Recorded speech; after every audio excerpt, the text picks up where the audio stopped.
हम यही कि एक क्वार्टर से क्या हम एसबीआई को जज कर लें सर? भारत का सबसे बड़ा बैंक है। देवेंद्र फडणवीस ने जब एक स्टेटमेंट दी थी कि मेरा पानी उतरता देख मेरे किनारे पर घर मत बसा लेना, मैं समुंदर हूँ लौट कर वापस आऊँगा। तो मेरा व्यू एसबीआई पर वही है कि देखिए किसी भी कंपनी के हिस्ट्री में एक दो क्वार्टर्स इस तरीके से होंगे, एक बात मान के चलिए, लेकिन एसबीआई अगले 2-3 क्वार्टर आपको अंडर परफॉर्म करेगा, ये मान के चले। इसमें कोई रॉकेट साइंस नहीं है और मुझे लग रहा है कि ये हो सकता है कि 900, 870, 850 तक की भी करेक्शन आपको दिखा दे।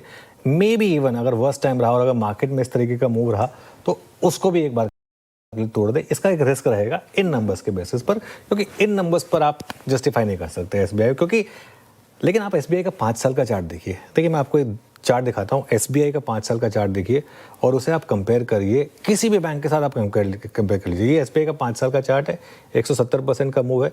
इसको आप चलिए एचडीएफसी बैंक के साथ कंपेयर करते हैं। 5 साल में एचडीएफसी बैंक ने क्या किया या 5 साल में आईसीआईसीआई बैंक ने क्या किया। ठीक है, ये एचडीएफसी बैंक का 5 साल का चार्ट है, आईसीआईसीआई बैंक का भी 5 साल का मुझे चार्ट दिखा दीजिए एक बार जरा, क्योंकि 5 साल एक रीजनेबल व्यू होता है। आईसीआईसीआई बैंक जबकि आउट परफॉर्मिंग स्टॉक है। एक्सिस का 5 साल का चार्ट देख लेते हैं एक बार, एक्सिस ने क्या किया 5 साल में इसी पीरियड में। और एक कोटक महिंद्रा बैंक का भी देख लेते हैं। एक्सिस का 78% है 5 साल का रिटर्न, और कोटक बचा है एक बिग स्टॉक्स में, ये देखिए 5 साल का रिटर्न है। इनके एफडीज में ज़्यादा पैसा बन गया होगा इससे, है ना। तो ठीक है, एक क्वार्टर खराब गया है। एक क्वार्टर खराब जाने से मतलब ये नहीं है कि स्टॉक खराब हो गया।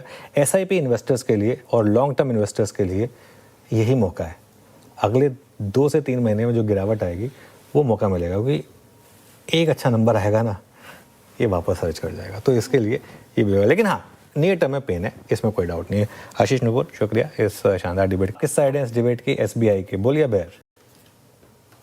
1.5 1.4 टाइम्स प्राइस टू बुक पे तो बुलिश साइड पे रहना चाहिए। और मुझे लगता है बहुत समय बाद मैनेजमेंट काफी अग्रेसिव हुआ है और उसका हम लोग को नंबर्स में इम्पैक्ट दिखना चाहिए। रिसेंटली थोड़ा नए नए पे फोकस ज्यादा है, बट यूजुअली वो एक ट्रांजिशन फेज में थोड़ा बहुत बैंक को इम्पैक्ट करता है। जो बड़ा चेंज पिछले 5-7 सालों में आ गया है कि अब पब्लिक सेक्टर बैंक्स में भी जो एनपीए वगैरह पे कंट्रोल है वो काफी रिजिड है।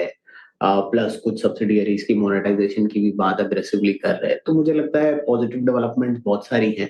और मेरे हिसाब से अगर ये फेज चालू रहता है और ऐसा कोई चेंज नेशनल पॉलिटिक्स में नहीं होता है, तो हाई प्रोबेबिलिटी है कि आप इन्हीं वैल्यूएशंस में एक इम्प्रूवमेंट देखेंगे। तो आइडियली ज्यादातर पीएसयू बैंक्स जैसे जैसे जैसे वो आरओए की बात भी कर रहे थे आशीष, तो मुझे लगता है वो इम्प्रूवमेंट आपको नंबर्स में दिखना चाहिए। एडवांसेस ग्रोथ वगैरह डिसेंट आने लगी है, तो 2 के आसपास का प्राइस टू बुक मिलना बहुत मुश्किल नहीं होना चाहिए। तो 30% एप्रिसिएशन तो वैसे ही आ जाएगी, और प्लस जो aggressive growth rate, asset monetisation, ये सब प्ले आउट करता है, वो एडिट ट्रिगर्स हो सकते हैं। तो मुझे लगता है एक डिसेंट बेट है लेवल्स पे। ओके, डिसेंट बेट रहेगी इसमें। चलिए